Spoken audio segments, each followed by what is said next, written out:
Hello, family. Hello, Resilienters. What's up? It's Sunday, the day of soul saving for your grace. Yes. Miss Dawn, what are we talking about today? Guys, we're going to tap into and talk about disappointment and hurt today, guys. But before we do that, I just want everybody to think on their day to day. How have your day been today? I want you to sit back, take a deep breath, and chime in if you like to talk with us. It's a heavy topic today, I say, because this is what we have to deal with to become more resilient, to be whole and part of your healing process. Dealing with the disappointment and the hurt that happens in your life, whether it's from people, physical things, events, it happens. It does. It's a part of life. It's a process, but it's not a process that goes in vain. It determines on you how you choose to handle it thereafter, but it doesn't go in vain. So let's get into it. So, okay, disappointment. I took time to do what the definition is. It says to fail to meet the expectation or hope of the act of, or an instance of disappointing, the state of emotion of being disappointed. Now, hurt is basically you're inflicting. Hold on, Rick. Yes, ma'am. Disappointment.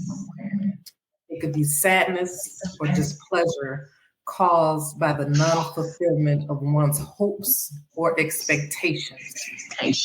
Amen. All right, go ahead, sis. So hurt, you're wondering don't they coincide? Yeah, they do.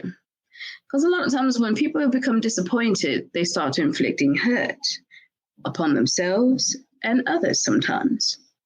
Now, hurt is like you want pain to be targeted towards a person, whether it's emotional, mental, physical, financial, spiritual. How can a person hurt somebody spiritually? Oh, it can happen. It can happen. And the sad thing about all of it is the most common disappointment is of our expectation types of disappointment. There are three: preferences, ego, and values. How does this work? Okay, preferences. Okay, for instance, you have a certain type, you have a certain way, your house is messy, your favorite team is lost, you failed a task. That's preference. Ego is insult, criticism, and false accusations. Those are just examples. Values is like respect, affection, trust, kindness, security. Now, if you notice, there are, again, three different preferences of disappointment. Preferences deals with or perceived as an ego threat, where it's sparking retaliation, which also violates values. Emotions begin, which is a no-win war when it comes to the ego defense, and it goes against our values. So if you're a person that normally tries to do the right thing, and trust me, I hear this all the time, and I'm guilty of it myself. I'll put myself on the plateau. I was a good person, always doing right by a person, despite how they come to me, how they treat me, how they interact with me. I'm going to do the right thing. But then when a person becomes fed up and enough is enough, then that trigger hits. Now my ego hits, and here it is. Now I'm wanting to insult, criticize, and not necessarily make false accusations, but point out the accusations and make accusations. Then when it starts going against my value of, okay, I want to respect this person, I want to show them that it's better out there, I can't do that. It's not necessarily my job in a sense, unless God gives me the discernment and confirmation that you drop a seed, you move on. Sometimes we drop a seed and we stay thinking, well, let me keep working with this person. And then now guess who's disappointed? You are. God is not disappointed. He know how we are. He know how we interact. He know how we conflict. He know that we're dealing with flesh first, spirit man later. So now we deepen our relation and deepen our values in defense of the ego, guilt, shame, anxiety. Did y'all know that disappointment also causes physical ailments, sicknesses, stress, fatigue? And the more we dwell into it, the worse it becomes. Now we're held in resulting in self-contempt and a tendency to act out against our longevity for the best interest. How can I find out about this information? Psychology Today. We do not own the informational rights to this, but this is information that we've searched and want to share. And you know that disappointment is more than just emotion, like I said it earlier. It's a physical thing, and it goes so far, like I said, to the adrenaline. Have you ever noticed that when you become disappointment, you either cry profusely, get angry, wanting to do some hurt or any type of form of retaliation, you wanting to do these things, and that's stimulated by that. So you have to be mindful. Now, a lot of times it's not necessarily, unless you're dealing with a spirit of offense, then you're easily triggered. And as I've learned, if you, a person that can be easily triggered, you can be easily manipulated. So who's really causing the disappointment? Is this something that you know right off? Of course not. This is something that you have to learn of yourself.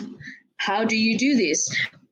Start paying attention to your reactions, because every action does not deserve a reaction, especially emotional.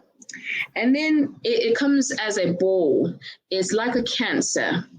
It gets 1, it gets 2, it gets 3. And what does a cancer do if you don't get a hang of it or whatever?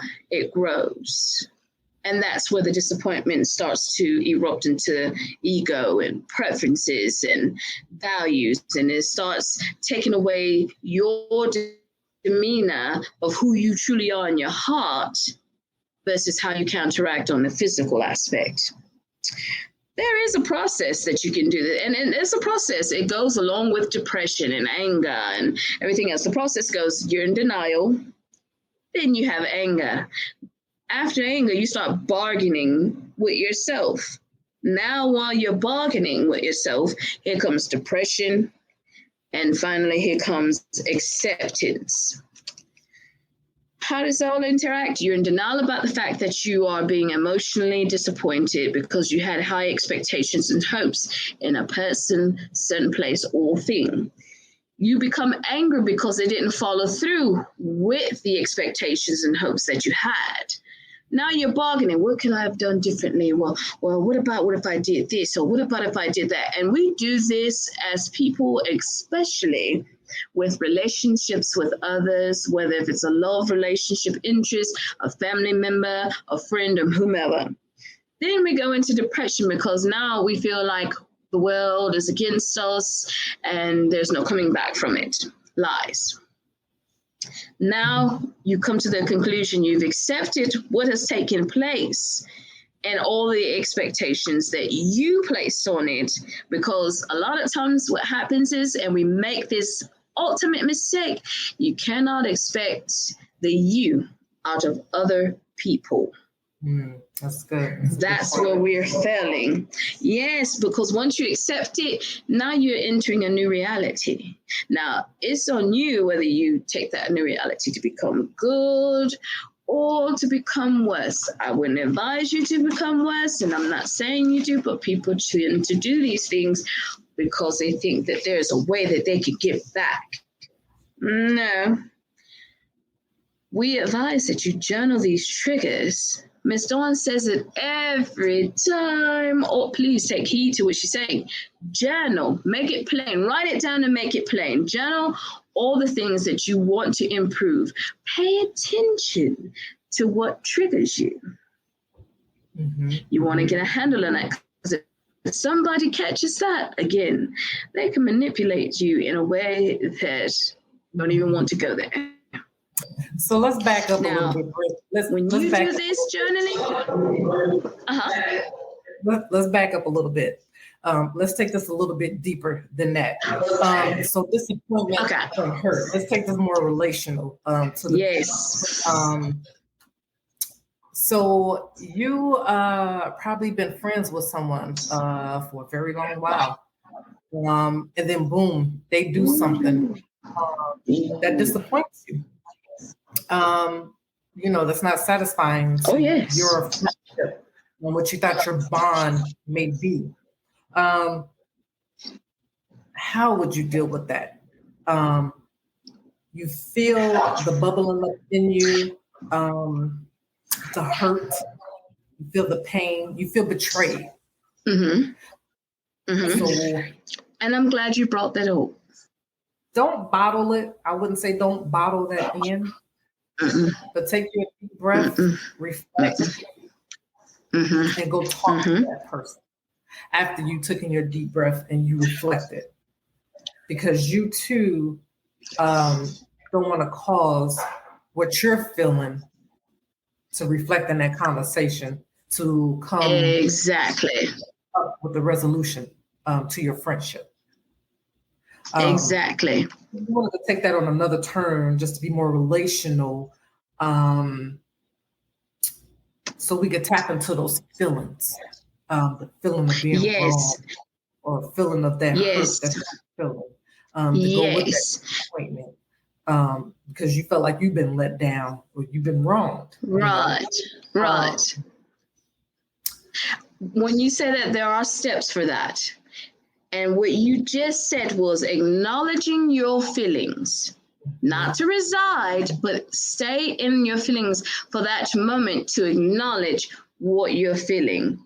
Then that's when you start working through the trauma, because now you realize where your feelings stand and how you've been wronged, or if you were right. However, you work through that trauma. And then you start doing self-examination, which AKA psychologists say shadow work, which you're doing self-examination of yourself. You've already, step one, we realize that this is how I feel.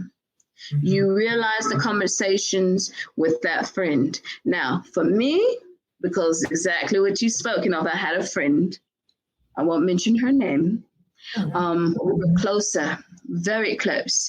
And I got a promotion for a job, and she felt that she should have gotten it. I didn't know that. I noticed when I told her about, I got the job, it was, okay, well, good for you. It was like that. And I was like, Now, I've been there every step of the way. When you went through this, through that, I congratulated you. There was no ill will. But then I had to remember, I'm not her and she's not me. As time went on, when it was time to pack up, she was nowhere to be found. Oh, wow. When other people came around to help out, then she would do the bare minimum. But she would talk against the city I was moving to. Oh, it's boring and this, that, and the other. Okay, that's your opinion. That's fine. But then when I found out how she truly felt, I've been around you for 6, maybe 10 years. And this whole time, you have had some ill feeling toward me because of who I am, which you have to realize it's not who I am, it's the God in me that you're going against. He promoted me, he elevated me, he exalted me. So as I tried to sit down and talk with her, she became more volatile, rebuttal. And then it was, oh, I hope you fail. Oh, I hope your marriage, this, that. I mean, just blew me away. I was like, oh, so we're now seeing how you really felt. Now, was I angry? I was definitely angry and hurt. I stayed in it. I wrote. I prayed, and I didn't really pray for me. I prayed for her because I kept her cool, and I was proud of him. Let me rephrase. I was happy because I kept her cool. I didn't allow it to get to me. Now, then when she turned, then the husband turned, because what he felt to realize is if I'm blessed, that means we're blessed. It's no I necessarily, it's us. Whatever I receive that God blesses us, it goes to the family. But you're too busy looking at how God does it and how he speaks with me and how that's a relationship between him and I. You have to build a relationship with him. Gotcha. But then you retaliate against me and spread rumors and do certain things. Was I disappointed? Of course. Because as my husband, you're supposed to be my covering. Right. And God covers us all. But here it is, you're showing me that we're not a unit, but we're individuals just living amongst each other. So now I come to realization of myself. I married out of God's will. I married somebody who I was in denial that I was not even yoked completely, that I didn't even seek God to ask or wait long enough to find out if this is who I'm supposed to be with. So there goes the shadow work. Now I'm creating a plan, but I'm praying and I'm writing and asking God, what's next? What do I do? How do I go from here? How do I manage? And then that's when God starts giving me the vision, the sermons, and giving me, his thoughts on things. And then now I got to, last but not least, practice that every action does not require a reaction. Does it mean that you're going to perfect it? Oh, no. Do I still get a little disappointed? I do. But is it to the point where it tears me down, it breaks my soul, or it hurts me? Or no, it just gives me an inclination of, okay, so I see this, I did that, I've seen that, I've done that. Yeah, I'm not there anymore. So now I go into immediate prayer. So when you go through this, it's God's call for humility. Knowing that we can take our anxious and disappointment and expectations and all these things to him and trust in his perfect timing and his plan and his prophecy. You have to believe, grieve, pray, listen, and wait. Let me stay there for a second. We are people that are very, I want it now, I want it now, I want it now. We're popcorn mentality. We're microwave mentality. We have to stop that. It's not an easy task. You have to steadily practice this every day, to listen, to wait. When you say listen and wait, when you have that time, all you need, my apostle said today, if you pray 1 time a day, push it up to 2 times. If you pray 2 times a day, push it up to 3 times. It don't matter where you are. You can be at work. You can go in the corner. You have a lunch break. You have 15, 30 minutes. You can take that 15 minutes of your 30 minutes to pray and ask God. Or you can take your whole 30 minutes. Or if you get an hour, do your whole hour. Pray and talk to God. Write down, journal. But listen in a quiet essence and wait for him to give you the answer. Then you start searching for the good. Within that disappointment, what I learned is that, 1, people are all not going to always be happy for you. They're not going to always want your best interest for you. They may convey it out of their mouth, but in their heart, they might have a secret vendetta. And be that as it may, that's human nature. Jealousy, envy, wanting to have what you have. And this is another thing we have to be careful about. When we're wanting to have what other people have, be careful with that, because guess what? That's another disappointment, because you're going to find out within that wanting, you don't know what they went through to get to where they got to. That's true. You will never know. And then when you start experiencing these disappointments, well, baby, you asked for that. Now you're going through what you're going through, and now you don't want it anymore. Sorry, that was part of that process, but you're about to get it 3 times worse. And then you have to believe in yourself. Believe in yourself. Counteract, practice. The disappointment is not necessarily bad.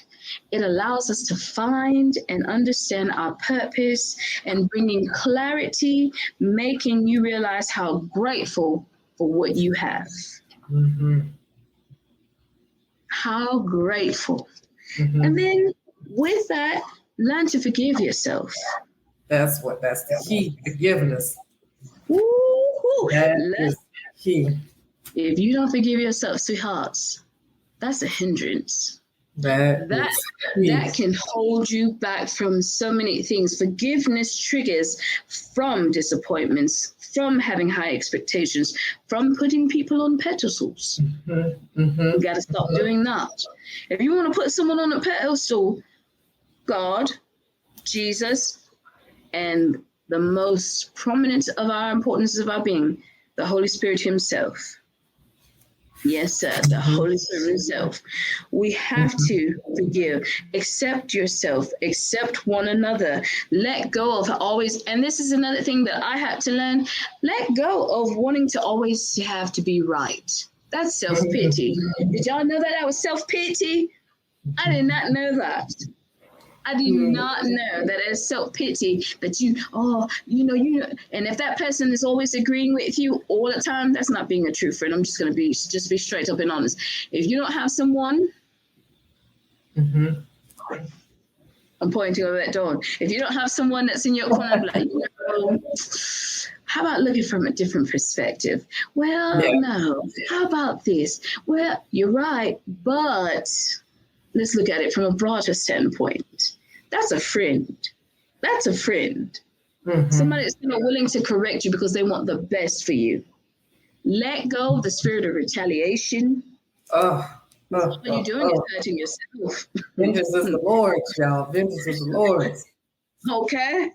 Seek him first in the kingdom and add all the things that are added upon his righteousness will be added unto you. And I'm sorry if I didn't quote that correctly, but Matthew 6:33. Ephesians 4:32. This brings me to that verse. Make clean. So y'all, I'm reading from the Message Bible. This verse real fast. When you want something in the wrong, just to understand it a little bit more, read from the Message Bible because they bring it to you that way. Baby, will it? This says, make a clean break with all cutting, backbiting, profane talk. Be gentle with one another, sensitive. Forgive one another as quickly and thoroughly as God forgave you. Okay. Every day. Every day. And we seem to forget. I hear people all the time, Dawn, what am I going to forgive them for? They did it, but God forgave you.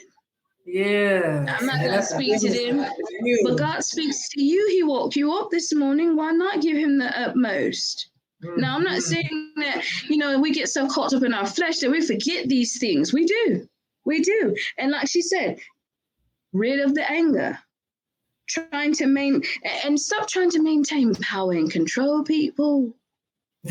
It's not for you. Because a lot of times you end up getting that power, and guess what you do? Abuse it. Take it for granted. Now you're hurting other people. And then this is what I don't understand. And again, I know, disclaimer, I know people are not like me, but there are people who are like-minded as I. When you do things and your mentality is, I'll deal with it later, who said that you might see later? Who said that you will have the ability to deal with it before God deals with you?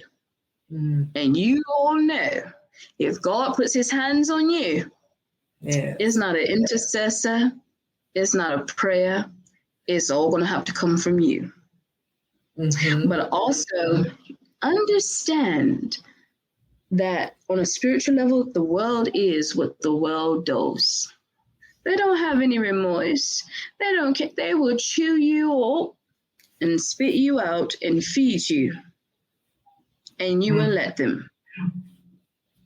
You got to learn that who you are and whom you are, because if not, you will always be disappointed. That part. And then focus on the benefits of forgiveness versus holding on to the anger. Realize and take note of who you are when you're angry versus who you are when you're forgiving. Then you realize, I'm not as sick as I used to be. I'm not having these problems as much as I had. Yeah, you're still going to go through and understand when people say, oh, you're a Christian, you say, look, we're Christians. Yes, we are. We profess, we proclaim, we receive it, we bless it, give God all honor and glory. But don't think that because we're Christians that we're supposed to let you walk all over us. He didn't say be a fool. He said take caution, put on your armor. That means if somebody steps on your foot, don't leave it there for them to step on it again. Move your foot. Just step back and take a look at yourself and tell God thank you. It's easier said than done, but it's not impossible. That part. It's not impossible. And she tapped into it there, guys. Know who you are and whose you are, because we got our infamous Romans 8:28, and we know that all things God works together for the good, for those who love him, who have been called according to his purpose. His purpose. You got to read that end part. He got us, but you got to be for him. He got our back. So remember whose you are, especially when you're going through that disappointment and that hurt. So it doesn't make you backtrack, Right. Backslide. You know what I'm saying?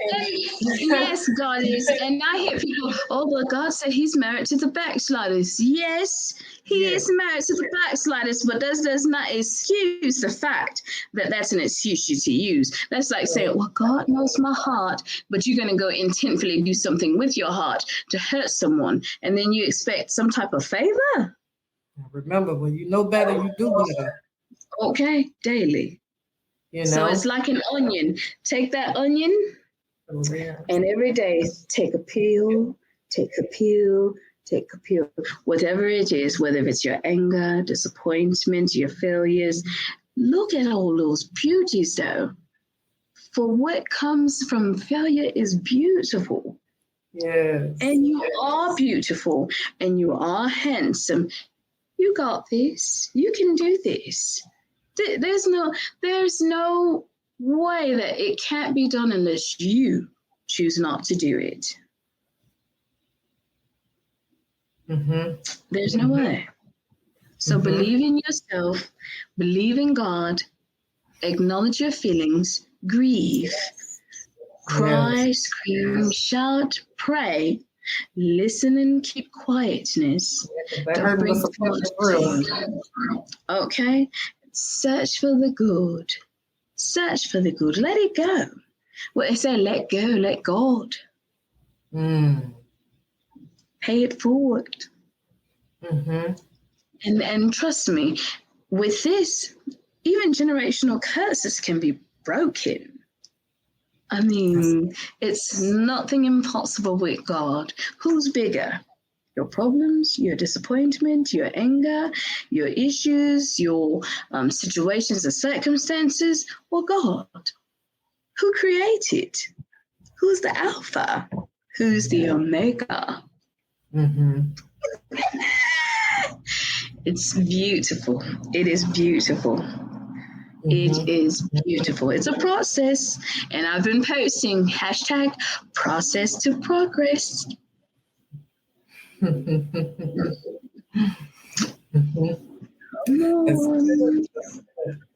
So just remember, guys, my takeaways with disappointment and hurt, it helps you, whether you believe it or not. It helps you grow. It helps strengthen you, make you better. It helps prepare you for God. We're not saying the next time, or for someone else that goes through that. You can give your testimony, and you can be there for that person.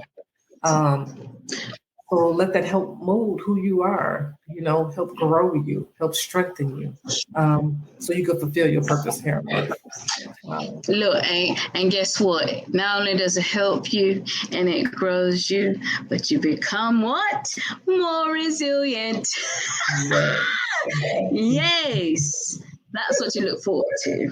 You become more resilient, and you're looking at two soldiers who have had dismay, who have had their hearts broken, who has been through tragedies unknown to men, friends, family, whatever, dealt with certain things, secret cries, whatever, what have you. We've been there. I'm not saying we've been through all, but we've been there. Right. It's a telltale all. Telltale all. Yes. So just trust you, believe in you, believe in God, and lean in, on Him. Cry it out, y'all. If you got to shout it out, cry it out, do it. And like Britt says, I'm a firm believer in journaling, writing everything down. It helps get it out. Have that faith. That now faith. Yeah. That now faith, not tomorrow, not last week. The faith that is required from you right now. It is. So we just wanted to chime in a little bit about it. It's a lot of it happening in the world right now. Unfortunately, it's a lot going on in the world right now. And I know it's probably the topic that touched you, your family's lives. But just let it strengthen you. Let it encourage you. Let it empower you to move forward, to come together as one, to keep loving, keep forgiving. And you will come out on the other side. Yes, you will. Come out on the other side. You will. It'll be able to cope better than what you have ever thought you could ever cope before. Ever. Yes. Ever. So, guys, we thank you. And this was a tough topic to chew on, a little thick. But we want you to learn to deal with your disappointment and hurt so you could grow, so you could empower, so you could be more resilient. Amen. Because it helps form you, it helps shape you, and it will help get to your purpose, or to fulfill your purpose while you're here. Amen. In this journey called life, So we thank you guys. Please enjoy the rest of your Sunday. It's a wonderful day because God woke you up, you breathing, so that means you got purpose. And be careful out there. We know it's Labor Day. We know you're going to be at the Blues show. We know you're going to be at concerts, but it's raining in certain places. So you'll take your time, be responsible, take accountability, and keep it safe. And the monkeypox and COVID is still out there running rampant. So don't keep your hand sanitizer, face mask on. And for those who choose not to, that's your life. Just don't play with other people's. But be careful out there. That's great, guys. That's great opinion. If I trust in my God, guys, it is what it is. But just stay well, stay safe, and stay resilient. Stay resilient, guys. We love you. Until next time, guys. Peace out. Pray. Love you. Y'all see that, right? Pretty girls pray too. All right, be blessed, family, and stay resilient, guys. Be safe out there. We love you. Love you. Bye.